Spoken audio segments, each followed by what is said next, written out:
Welcome, everyone, to what I think is going to be a real highlight of Mars Impact Week, something I've been looking forward to for some time. A man who needs very little introduction, frankly, is Tad Homer-Dixon. He's the director of the Cascade Institute at Royal Roads University, has a university research chair in the Faculty of Environment at the University of Waterloo, and was the founding director of the Waterloo Institute for Complexity and Innovation. Prior to that, he was the director of the Trudeau Center for Peace and Conflict Studies at the University of Toronto.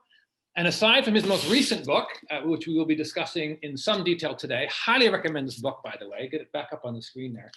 And we'll talk about it. His other books include The Upside of Down, Catastrophe, Creativity, and the Renewal of Civilization. The Ingenuity Gap, the first book I read by Tad. And another one, Environment, Scarcity, and Violence. He's got lots of academic writing. And non-academic audiences include Foreign Policy, Scientific American, New York Times, Globe and Mail, Financial Times. So it's with great pleasure that I'd like to introduce Tad Homer-Dixon, a great thinker, great speaker, and over to you, Tad.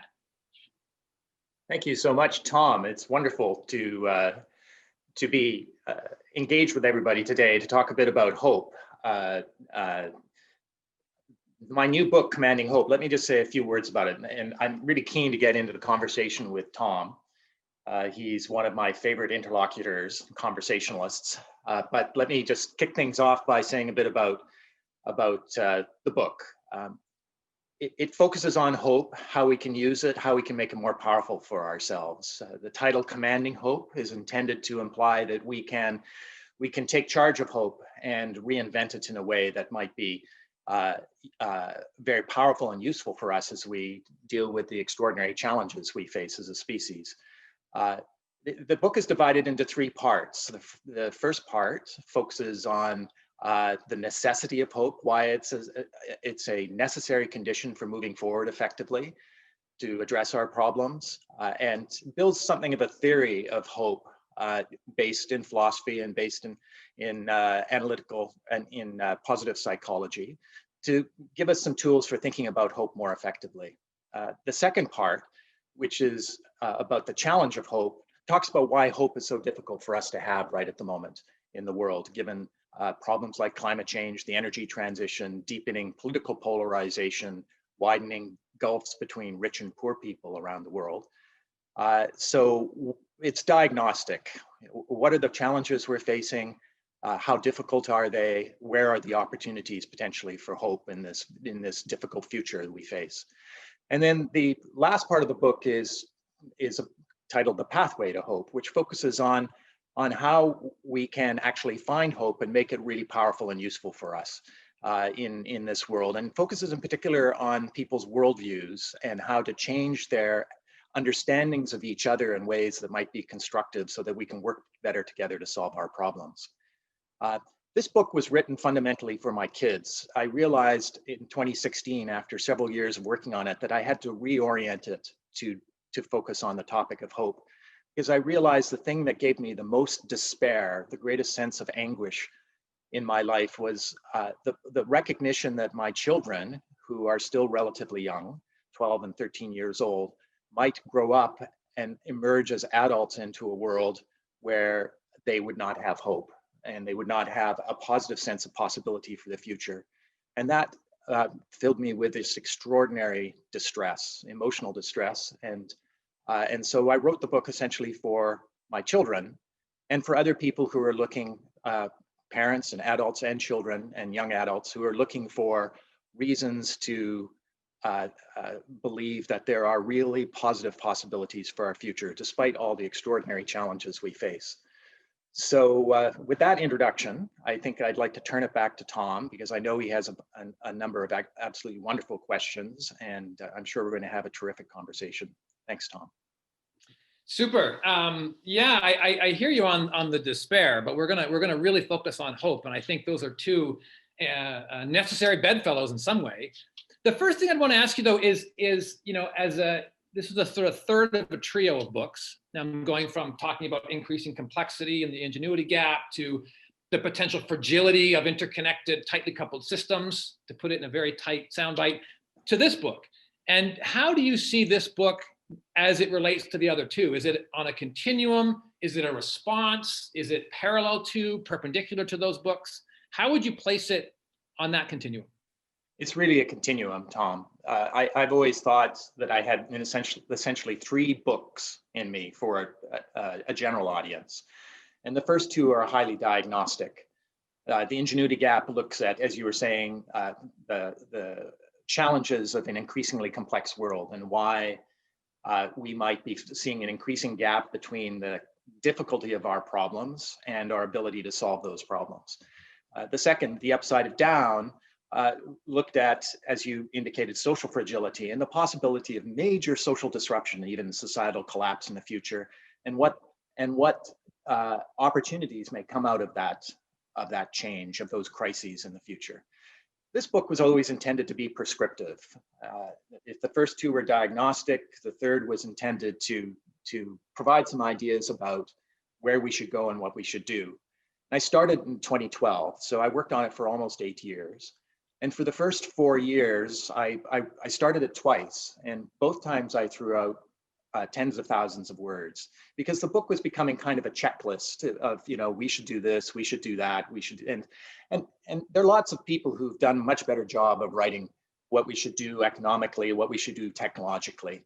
But I realized ultimately, as I said, in 2016, I realized the precursor to all of those solutions was having the right mental approach to the future and the possibility of hope. And without that, we were completely lost. So it's the capstone in a sense. It builds on everything I've done up to this point. And I think it'll probably be my last book for a general audience. I've said what I have to say here. Yeah, you're hunting big game in this book, right? I mean, it's really about going after mindshare, and mindshare not just of fellow academics or pundits, but mindshare of the public, right? This is really trying to figure out how we, and we'll get into it, how we activate a particular kind of worldview. So you're going after mind space. And in that sense, it's about hope for sure. In your first two, you were kind of known as, the Doctor of Doom or Meister Doom, because you had these views about fragility of systems. Turned out to be quite prescient, right? The financial crisis followed very closely on the heels of Upside of Down. So it seems like you were right about a lot of those fragilities and risks you were pointing out. And this is a book about hope. But I could flip it on its head and say, in those books, you're talking about systems, physical systems, political systems, and you can talk about, those can be changed. There's rules and so on. This is about minds. And it's almost like Custer's last stand. We got one last place to defend against this Mad Max dystopian future. I would argue it's even more bleak, although it is prescriptive and hopeful in a way. How do you reconcile those two pieces, or those two possible interpretations of this book? Well, as you know, I make a big argument in the first part of the book for what I call honest hope, which is grounded in a realistic assessment based in science of the seriousness of the challenges that we face. So I don't pull any punches. In some respects, the Doommeister is still there. I lay out in considerable detail all the challenges we face and how serious, for instance, the climate change problem is, it really is an existential threat to the species, I think, going forward. But in the middle part of the book, I talk about what are the structural obstacles to addressing these challenges. And I introduce an approach that we've used in our research at the University of Waterloo for quite a while, which we call the WIT approach, which stands for Worldviews, Institutions, and Technologies, WIT. And the idea is that societies are organized around tightly coupled sets of worldviews, institutions, and technologies. And that you kind of have to change all three things if you're going to make any real change at all. But there's still the question of where you go in first into this cycle, this self-reinforcing cycle. And I make the pitch for worldviews. It may be, in a sense, the last stand, as you say, the last possible intervention point. But scholars and researchers over many years have also said that worldviews are perhaps the most powerful and important intervention point, that it's the starting point for everything else. A lot of the deep assumptions we have about the way the world works, about how other people think about the world, about whether people are good or bad, whether the world is divided into distinct social groups.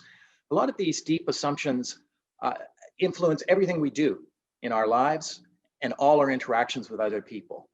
And if we can start there, we can see real possibility for rapid change. Because after all, we have control over what's going on up here to a large extent. We can flip into different mental states. We do it all the time when we read a novel, or we try to see things from somebody else's point of view.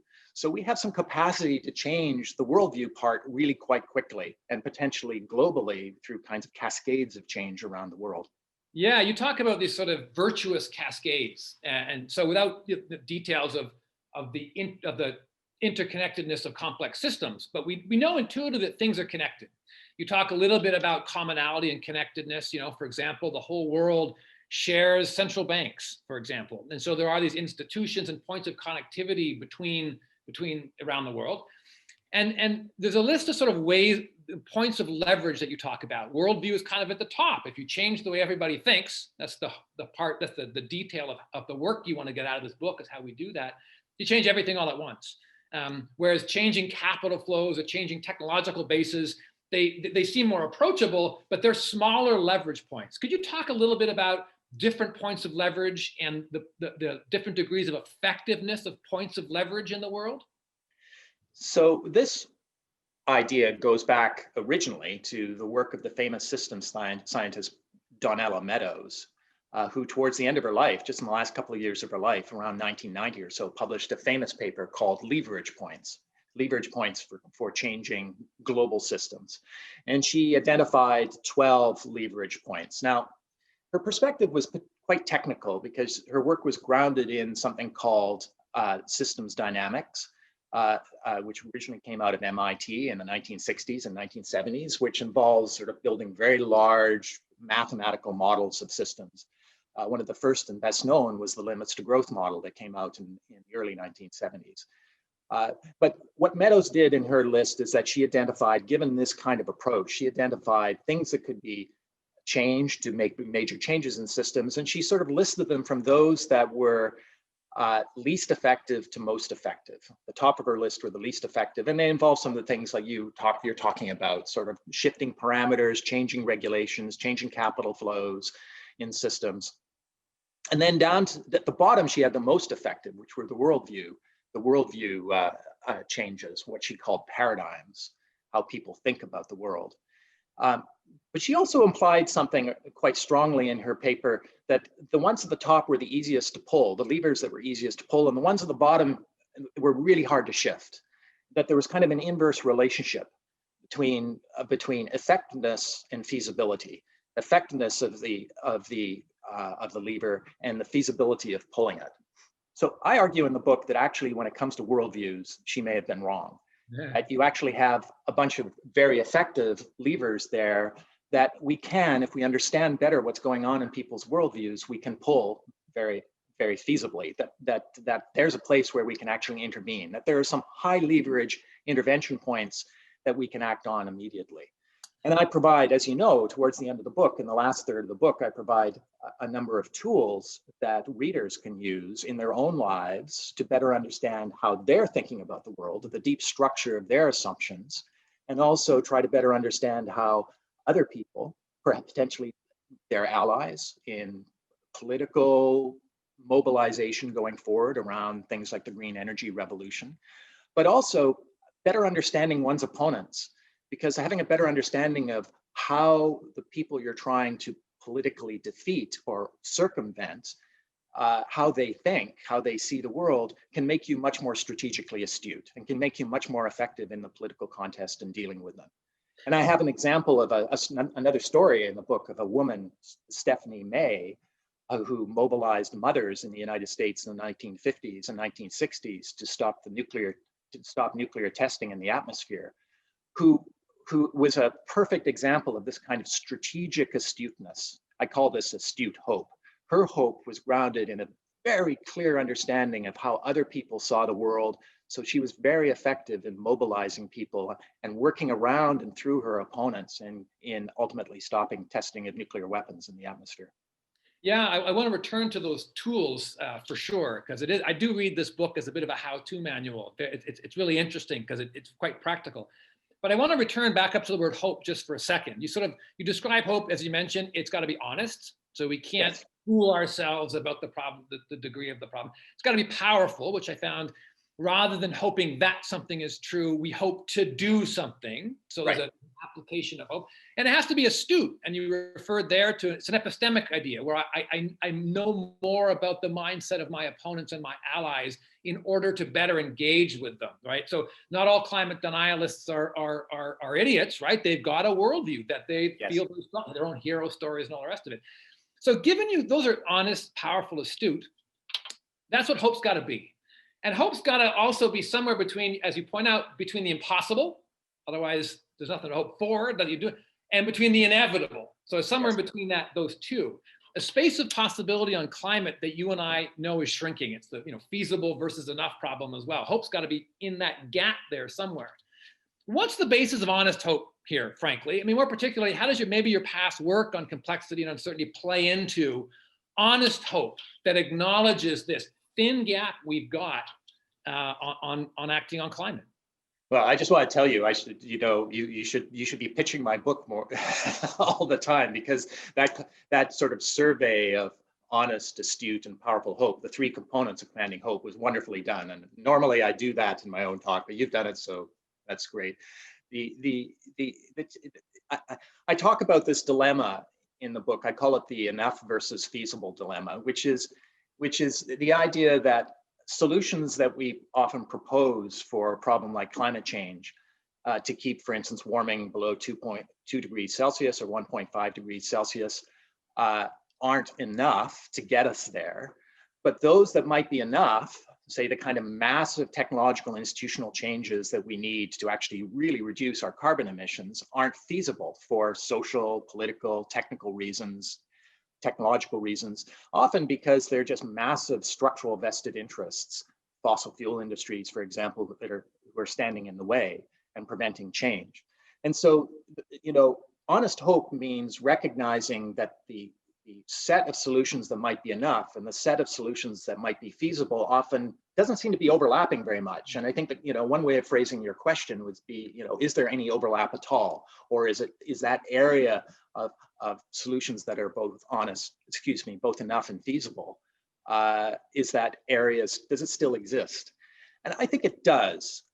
But I think we need to use our imaginations more. And there are possibilities just beyond the boundary of what the complexity science Stuart Kauffman called the adjacent possible, that are just invisible to us, but that potentially could be pulled into reality that could change the world. Now, there are a couple of things I could say about this. First of all, in complex systems, and human societies are quintessential complex systems, there is the possibility for major change, often with relatively small initial perturbations. These systems can flip from one state to another. We've just seen this, for instance, between mid-March and mid-April of 2020, 4 billion people on the planet locked down.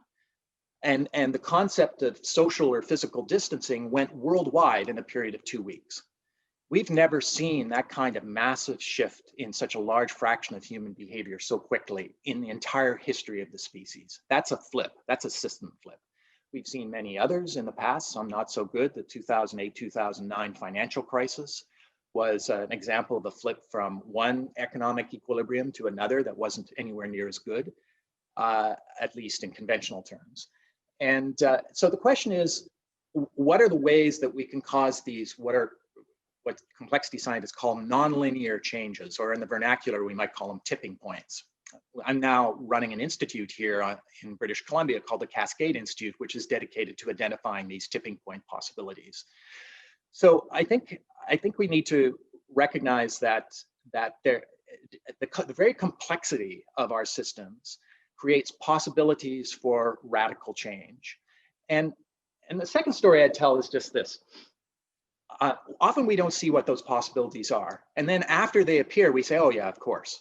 So if somebody in 2017 had said that a young girl, a girl of 14 or 15 years old would go and sit on the steps of the Swedish parliament with a little sign saying school strike in Swedish, and her backpack sitting beside her, and that she would single-handedly galvanize a global movement across generations of tens, if not hundreds of millions of people on climate to to demand climate action. If we'd said that in 2017, we would have said that's a ridiculous idea. But of course, Greta Thunberg did that. And now that's part of our reality. My guess is that there are all kinds of these possibilities sitting just beyond the boundary of our imagination that we can think about and try to pull into reality. And the complexity, the very complexity of our systems gives us the possibility for major change. And that's exciting. And that, for me, that's a very important starting point for hope for me. Yeah, it's interesting. Uncertainty, has often struck me as that's where the dragons are, right? That's the unknown unknowns, and it's the uncertainties of the climate system that scare me. The uncertainties of its effect on socioeconomic security scare me. I mean, this is your bread and butter, so you know this. But what you've done with the word uncertainty is you said, look, what uncertainty does is give us room to hope. And this is Kaufman's adjacent possible. If we don't know what the adjacent possible is, and we don't know how these systems might flip, they could flip our way. Yes, exactly. So we tend to assume that these cascading changes or these nonlinearities, tipping points, are always negative, but they aren't. And there are many examples where they're positive. I talk in the book about the experience of South Africa. In 1983, I hitchhiked with a friend all over South Africa. And we lived with members of every racial group, white, Black, Asian, and others. And everybody we talked to, we spent time with, said, apartheid is coming to an end. Grand apartheid was still very much in force in South Africa at the time. They said, apartheid is coming to an end. We can see the cracks appearing, and there's going to be a bloodbath. We're going to have a racial civil war in this country. And of course, that didn't happen. If somebody had said that Nelson Mandela would be released from prison and would get together with de Klerk and create a pathway for a peaceful democratic transition and a multiracial democracy, at that time, we would have said that's foolishness. It's impossible given the circumstances we see around us. But it's in the very complexity. Very complexity provides that space for uncertainty. And philosophers have noted, and psychologists have noted, that you can't have hope without uncertainty. If we know what's going to happen, if we know that it's going to be positive, there's no reason for hope. If we know that something we want to have happen is impossible, then we don't hope for it. Yeah. It's in that middle range of uncertainty. And that uncertainty can actually be a very positive thing for us. And that's hard, I think, because we're scared for the most part by uncertainty. We're going to have to get used to it, though, because uncertainty is increasing around us as we go forward. It is, and when we talk, Greta Thunberg, a great example, as a point of leverage. I think about all the conversations around all the dinner tables that Greta Thunberg has started, and those dinner tables will include folks like you and me, folks like our audience. It'll include managers of pension funds. It'll include the people that run our institutions, and so one thing you differentiate when we talk about points of leverage is some things can change quickly. Rules, institutions, psychologies change differently than slow-moving processes, population growth, energy systems. And so if you're going to attack the problem from somewhere, you're going to attack it from a place where the greatest uncertainty, people can change minds, institutions can flip on a dime, norms can change, expectations can change. And Greta Thunberg is kind of a catalyst. And you talk about cascading effects. I think she's a great example of that. And the conversations around the dinner table, I wouldn't discount, right? Pension fund managers. Now the people that control the flow of capital are having awkward conversations with their sons and daughters. Absolutely. Yeah. So one thing to keep in mind, and one of the reasons I talk about Greta Thunberg, and also I tell the story of Stephanie May, the woman who mobilized mothers to stop nuclear testing in the atmosphere in the 1950s, is that, and Stephanie May in particular, who happens to have been the mother of Elizabeth May, the recent leader of the Green Party in Canada. She was a housewife in Bloomfield, Connecticut. And she just got really upset about the radioactivity in the atmosphere that could be affecting her children. And she started working at the local level at her Formica kitchen table in her farmhouse, calling people, getting people to sign petitions, taking her petition to local parishes, and talking to clergy people to have them distribute the petition, and ending up going to Washington, and over a period of a number of years had conversations and influenced some of the most powerful people in the world. including in the United States. And her work was instrumental in producing what ultimately became the Partial Test Ban Treaty in 1963, which put nuclear testing underground. And she's kind of an every person in some ways, although she had an extremely powerful form of hope. And one of the things I do in the book is I unpack her understanding of hope. But we all need to recognize that depending on circumstances, and some of that's just the uncertainty and complexity around us, but we might all have the possibility of invoking that major change or precipitating cascading changes within systems, just the way Stephanie May did. We can see ourselves in her. And if we can see ourselves, then those possibilities are potentially available for us too. One of the things you're deeply worried about in this book is kind of this Mad Max future, where as things get more difficult, authoritarian populist leaders like Trump take center stage and play on people's fears, right? And our worldview finds a whole Mad Max zero-sum world of denial, division, disengagement, might is right. Yes. I know why it's a bad thing. But why is that a seductive view? And what's the alternative that we build? How do we fight that emerging worldview as problems press, as despair increases and hope goes down? How do we work that well?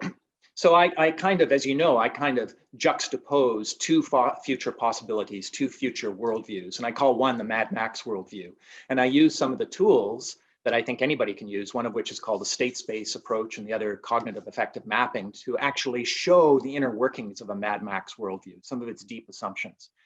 And it's a very scary place psychologically. And we're familiar with it because it's exactly the kind of perspective that people like President Trump had been trying to evoke and engage. And why is it powerful? Because people, when they're scared, they want to build walls around themselves. They want to retreat into their identity group. They want to hold on to the verities of their worldviews and shut everybody else and prepare to fight. It's a kind of fight reaction. So I juxtapose that against what I call the renew the future worldview, which again, I unpack with these tools in some detail. And it's fundamentally different on almost all of its deep assumptions. And I suggest that can be equally powerful because it evokes other kinds of emotions. It evokes emotions of hope, of awe, of empathy, of collaboration, and gives people fundamentally a broader hero story, a sense of possibility and purpose in their lives as we work together to try to rescue the future or renew the future, including ultimately rebuilding nature and allowing nature to flourish again on the planet, which I think has a kind of spiritual value to it. I think. Yeah, it's interesting. You know, to hear Thomas Homer-Dixon talking about a spiritual value is quite liberating, actually. And you know, when we've gone, you think about emerging worldviews over time. Francis Bacon. I mean, nature was ours to control. Aren't we intelligent monkeys with our opposable thumbs and our rational brains? And now, you know, we're talking about a kind of a new immortality project, as you put it, for our species. One that makes us believe that while we are different, we are together. Exactly. And to find a deeply meaning and deeply spiritual way of approaching this problem space, that nature, we're enmeshed in it. It becomes a project we share, and we're the heroes of that story. There's a hero story that you talk about as well, through the evolution of these worldviews. What's the purpose of the hero story, and where does it sit here? Well, I know we only have a little bit of time here, but hero stories, we've all got them, and they allow us to respond to, I would argue, and I argue in the book, to our fundamental anxiety about our mortality, about death, and give us a sense of transcendence from our physical existence, that we will, because we've created a loving family, built a business, written a book, been a great member of our community church or something like that, that there's some part of us that will endure beyond our physical existence. And that's what the great psychologist and anthropologist Ernest Becker would have called an immortality project.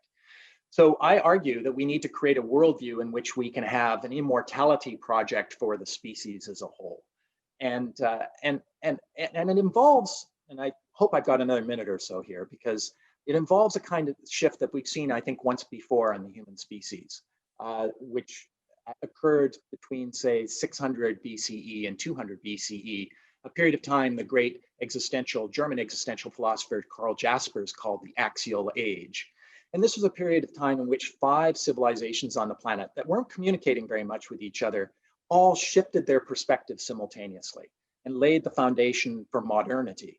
I think we may be approaching a moment in the history of the species where we could be looking at a second axial age that would involve the same kind of global shift in attitudes that will allow us to live together on this planet and prosper within a constrained physical environment. But I still think that, and I still hope that's very much possible. So one last question for you. Who is this book for? You've built these cognitive tools, these ways of us building exactly that story, trying to make that story shared with people that we may not get along with or we argue a lot with. Who's this book for? How do people use it? Well, you mentioned that it had kind of how-to manual character to it. And I actually, as I finished it up and I was talking to my editor, Louise Dennis, about this, I said, I think this is kind of a field manual for the coming green revolution. And I don't mean that's going to be a violent revolution, but there's a major shift coming, this kind of axial age shift coming in human conceptions of itself and our conceptions of ourselves personally. And so the book, in that sense, is written for everybody. I wrote it for my kids. It's dedicated to my kids. I'd signed the first copies to my children. They disappeared upstairs. I don't think they've looked at them yet. At some point they will. Well, they have. Well, they looked in the index for their names. I know they did that. But it's written for everybody. And I say that at the end of the first of the prologue. I say this is for everybody who wants to fight for a better future, no matter what walk of life, what status you have within society. And I believe that the tools that are provided are tools that can be used by anybody. They come out of our research, but we've translated them into a form that make them easy to use by anybody to understand and work with our worldviews better. So look, when I heard that Thomas Homer-Dixon wrote a book about hope, I was leery. I don't like that word. I have found it airy-fairy. I don't have time for hoping stuff. That's not what this book is, everybody. This is a really interesting book. It's practical, it's pragmatic, it's honest, it's astute, powerful, and so on. And it places our decision to be a part of a new story, as you just pointed out, front and center. And the importance of this and the work that we all do in making this a collective effort to retell the story with ourselves as heroes going into the 21st century to solve some of these problems and not collapse in despair. Right. So thank you for writing this book, Tad. I really appreciate it. I've read it twice. I'm going to read it again. And I really enjoyed our conversation today. Thank you. Thank you, Tom. It's been a great honor to talk to you today. Thanks.